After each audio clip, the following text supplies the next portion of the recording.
It's a mid-table clash in the IPL today. Delhi hosting Hyderabad. Both teams have registered 2 wins. But the important thing here is Hyderabad have lost just 1 game, whereas Delhi have lost 2. In fact, the last one was a morale-shattering loss for the Delhi team, the way they lost their way while chasing a total. I'm Nikhil Naz, with me Ajit, Agarkar and Brad Hodge. The latest news coming in from Delhi is that Hyderabad have won the toss and have decided to bowl first. Ajit, I would have imagined that you wanted Delhi to chase. Looking at the way that they've chased twice, Hyderabad would have thought, oh, let's bat first, put up a total, because this team is known to collapse.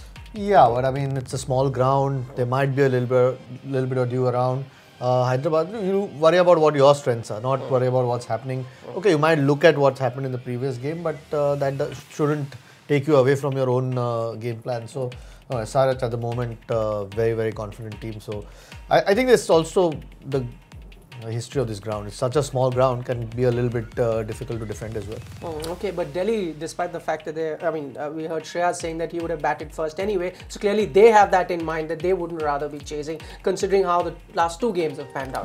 No, he said he was gonna. He said he'd like to bowl first. Oh, did he say that? Oh. Yeah, but he actually said that the wicket might slow down and turn in the second innings. So it's a bit of a contradiction as to why you'd want to do that. But look, even if it does slow down and turn, you think when you're standing out the middle of the Firosha Kodla, you think that you can hit a couple of sixes and it changes the game pretty dramatically in the space of a couple of balls. So yeah, that's the issue. It's the size of the ground, whether you can defend it or not.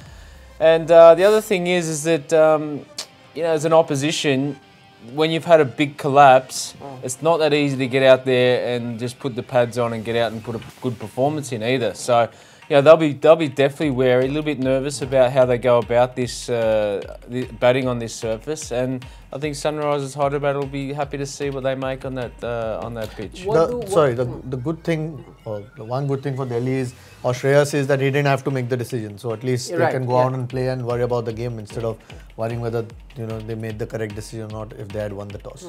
But how do you lift your team from a situation like that? Batting first could help a little bit, because again, chasing that whole sort of pressure that you've encountered last 2 games. It could. You still have to play well. I think some of the more experienced guys, I mean Shreyas himself, Dhawan, Shikhar Dhawan, those guys need to stand up. You look at the Delhi team and it looks really good, but suddenly, as good as all the 4 Indians are, they're quite, not Shikhar so much, but they're still inexperienced. There's no one really who's... That's why Shikhar Dhawan needs to have a good game. Not only get some runs, but get it at a decent pace. I think one of the things, obviously they've asked him to play through the innings, but his strike rate's not been great throughout this tournament. So you need performances from your top players, especially to lift the team from a loss that they've had. Okay, let's quickly take a look at the Hyderabad team. No changes for them, and you'd expect them not to change. The one change that could have been possible if Captain Kane Williamson was fit. Clearly, he's not, so you've got Bhuvneshwar Kumar, the captain once again. The 4 foreigners in David Warner, Johnny Bairstow, Mohammad Nabi and Rashid Khan. I mean, it's not very often, Brad, that a team would be happy not to have the captain fit, because if he was, this would have been a selection headache. Yeah, well, I mean, this is the dynamics of IPL, isn't it? When you've got so many good players at your disposal on your bench. Who's to distinguish whether Kane Williamson's better than Johnny Bairstow or David Warner? I mean, they're so equal in their talents. They play for their countries, they're good players. So opportunities come to Johnny Bairstow and he's taken it. I mean, you've got to give credit to him. The way he's played and partnered David Warner at the top has been outstanding. I mean, Kane Williamson in the absence of Warner last year was fantastic, and so now they've got some serious artillery at the top if they want to use it, the SRH. But right now they're going along pretty well, and management, with injury or not, might not want to disturb that. Currently, we've seen the Hyderabad top order do rather well. If you were to look at a few changes, there's one area where they can boost a bit of it. Could be bowling. I mean, Yusuf Pathan, you could have him out, bring someone like a young Abhishek Sharma just to enhance the bowling, which has been a problem for SRH up until now. Maybe, but when you had such a big victory, I don't think they had to worry once Nabi bowled that spell. There was a foregone conclusion that RCB were not going to get anywhere close to that 231 that they got. So, Billy Stanlake's an interesting one. At some stage, maybe they'd look to get him in. That kind of firepower. If their seamers do struggle, I mean, Bhuvneshwar Kumar has not started this tournament as well as he's had, in the previous IPLs. So hopefully his form improves. Otherwise, Stanlake's the one guy that I'd be looking at to some stage get him in, depending on the conditions. We'll take a look at Stanlake's number as well. In fact, Brad has been of the opinion that you should bring Stanlake in. Express pace, someone that the Delhi batsmen have struggled against. Anyone over 140, we've seen the Delhi batsmen not doing rather well against a bowler who bowls as quick as Stanlake does. Would you bring him in? Nabi then could be the one. Maybe if you're playing on a track that really assists the fast bowlers, he could then come in. Yeah, I think that's when it'll happen. You know, I think when you'll see a surface which will be a little bit more conducive to fast bowling, that's when Hyderabad will inject him for sure. I mean, it will happen in this tournament, but I love the flexibility of this SRH side where you can do that. And they always just bring in one or two players. They don't make wholesale changes just for the sake of it. You know, they read the surface quite well, read the opposition. Mohammad Nabi came in and did a great job last game, holds his place probably because, you know, as Suresh Iyer said, looks like the wicket's going to turn a bit. So, you know, he'll be certainly a dangerous customer. But that might change when they go to KKR and play against them. That's the great aspect of this side. They've got a lot of variation in their squad. They've got great depth. And that's why they're up the top for the last few years. Okay, we'll take a look at now the Delhi team. 3 changes for them. We'll quickly run you through those changes. They've got Ishant Sharma back. Rahul Tewatia has come back in.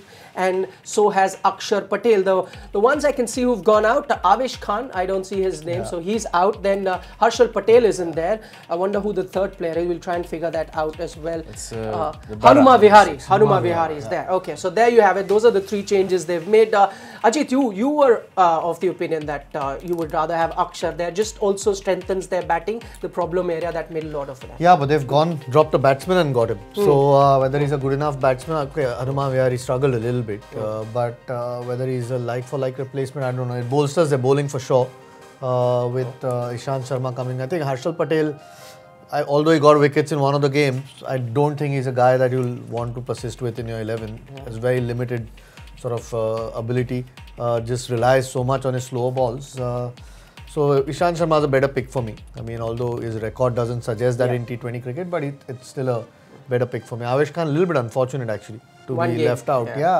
I would have persisted with him. And Tewatia again gives them a spin option. Looks like it is going to be a little bit dry the surface. The bowling certainly looks better. Morris will have to bat or contribute with the bat if need be. Then that depth looks okay with the bat. Does that team selection give you an indication how the pitch will play? Usually home teams tend to predict the pitch better than the visiting team, and now that they've drafted in extra spinners, gives you an idea that dry assessment of the pitch may just be correct. Yeah, I think they've read the wicket, certainly with Tewatia and Akshar Patel coming in. Still a bit of an issue with that back-ended batting.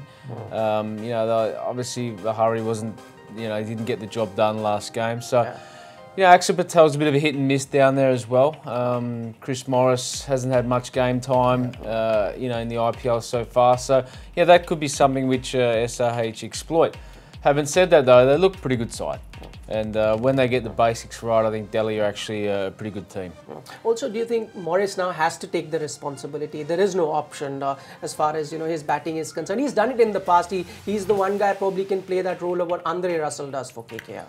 Yeah, I mean, he's got the ability, certainly. Run out first ball last game, so I don't think he's been in for too long, but he'll need to bat well for them. I think I won't be surprised if he comes in ahead of Akshar Patel unless there's a leg spinner bowling. At least the batting lineup and the ball's turning into the left-hander, but and he should bat ahead of Akshar Patel. I think he's a better player than Akshar Patel for sure.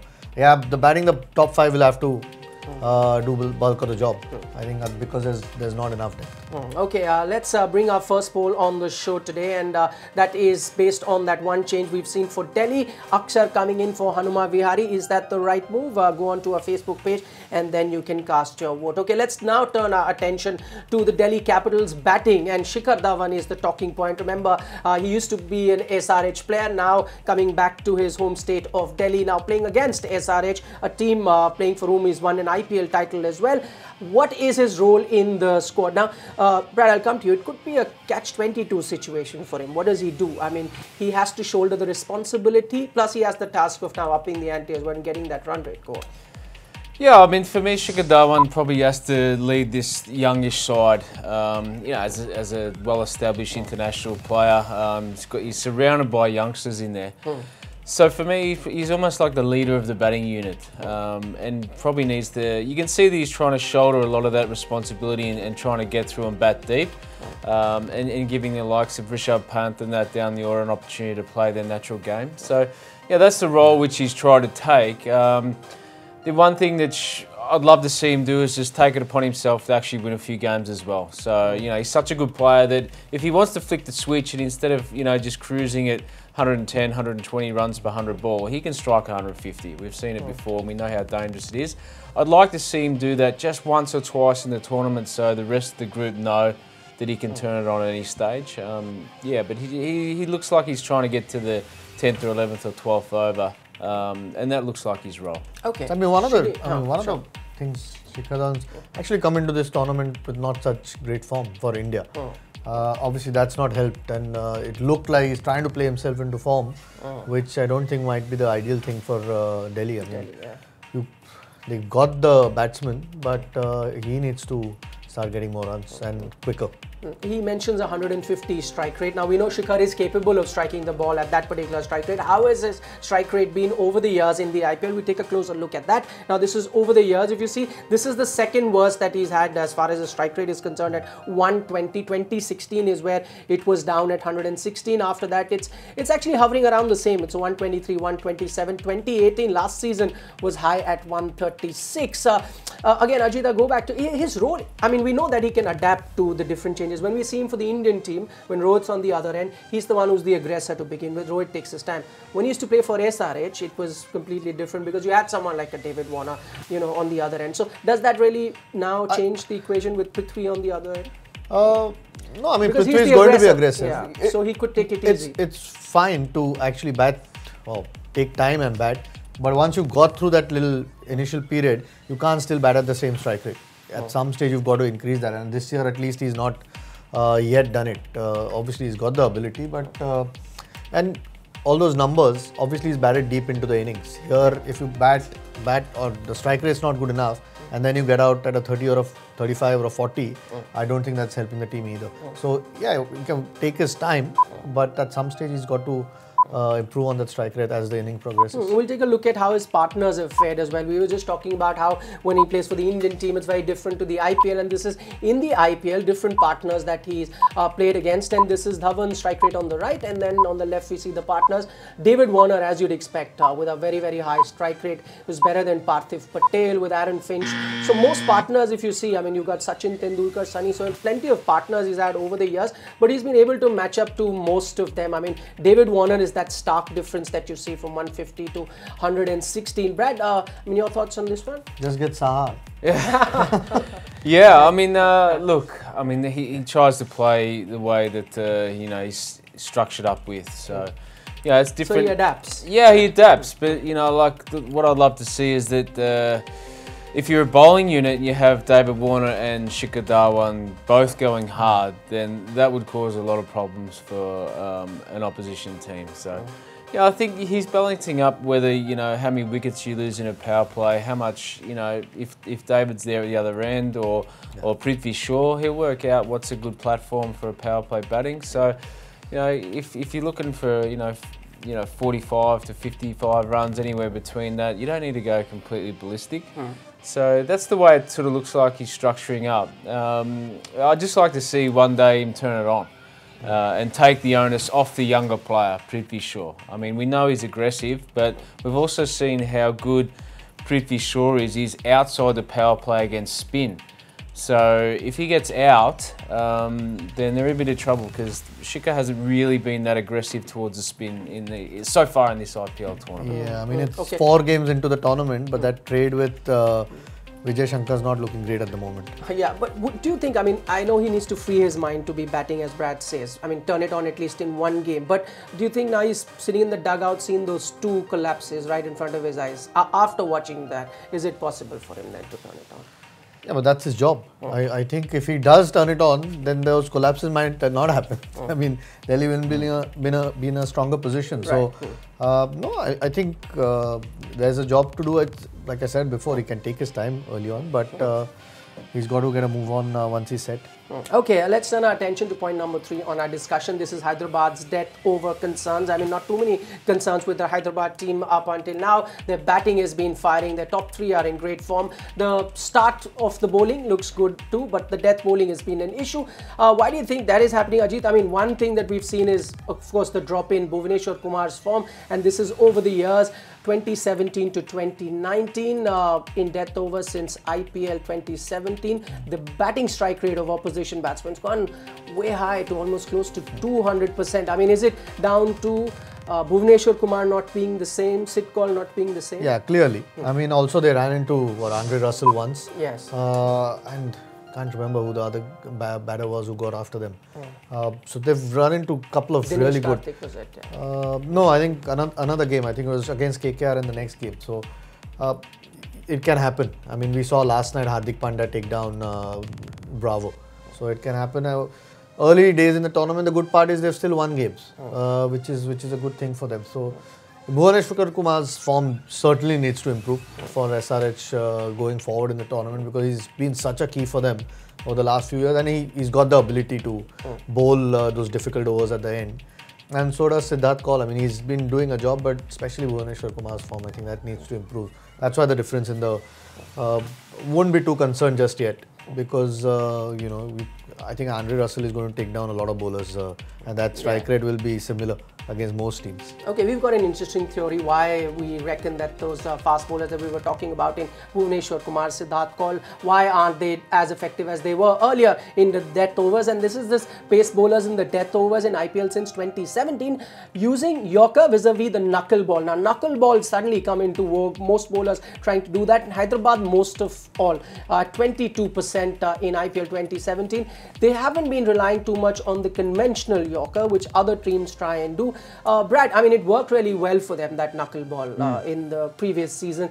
Also, I mean, as a batsman, you could tell us, do you eventually try to figure out, or you figure it out, how to handle those? Yeah, look, you certainly figure it out for sure. I mean, if you've made a mistake previously, you'll try and rectify it next time. I think one of the things which is interesting about those particular figures is that last year the Hyderabad wicket was a fraction drier as well. So the numbers have been a lot more inflated at their home ground venue. We've seen couple of 200s scored, some big numbers scored, so that might inflate those numbers a little bit. However, death bowling is a lot to do with partnership bowling as well, Ajit. So you can ride the lightning of someone else. So Bhuvaneshwar Kumar just seems to be a fraction down on pace and a fraction down on confidence, and that will also affect his partner, because as a batter, you know that if Bhuvaneshwar Kumar at his best is only going to give up 7 runs and over, you have to be ultra aggressive against the other guy. Now that yields wickets. So right now that's not happening. So that's why they're going, quite expensive at the death overs, because there's not a lot of partnership bowling. So it's usually when it's the same theory as if Rashid Khan's bowling, the other guy will collect the wickets because he's going at 5 and over, you have to slog at the other end. So the conventional Yorker going out of fashion. Maybe they could have all done well to watch that Rabada over the other. Not many people bowl at 150 clicks. Look, Rabada went for a few runs at against Kings 11 Punjab as well the next game. So that's just the nature of this format, that you can't have it's very difficult to put together 4 or 5 sort of consecutive good days. So as long as the team's winning at the moment, you have enough time to rectify that. Okay, we'll quickly take a look at that poll result. The first question that we asked you on our show today, Akshar coming in for Hanuma Vihari, right move, 100%. I think this is the first that we've got on the show. 100% people believe. I mean, obviously, I think every other Delhi batsman made the mistakes, but you always remember what Vihari's done. I reckon if you had changed Vihari to another batsman, probably would have still got 100-0. I mean, that's how badly the Delhi low order has performed up until now. Okay, let's turn our attention now to the next poll that's coming your way. Who will win today? That's a very easy one for you, Delhi and Hyderabad. By the looks of it, the two teams are evenly matched, but I reckon let's see, we'll wait for the show to get over, but Hyderabad might just nick as far as the poll is concerned in terms of the fans voting. Okay, our next point of discussion, the Warner Best of Show in IPL 29. So we'll have to look at Rooney and Ronaldo. I'm not calling them that. I was just looking at a quote by Owen Morgan. He thinks they are like Rooney and Ronaldo, fight when they're playing internationally, but then when they come together for Manchester United, they do rather well. So who better to talk to us about that than a Manchester United fan in Ajit? Unfortunately, neither's with United yes, anymore. I mean, he's saying from the time in that 2006 World Cup. No, I mean, Bairstow especially. Obviously, Warner has come with a point to prove, looks extremely fit and very, very determined to make this tournament his own. We know what a great player he's been over the last few, 6, 7, 8 years at least. But Bairstow surprised me really.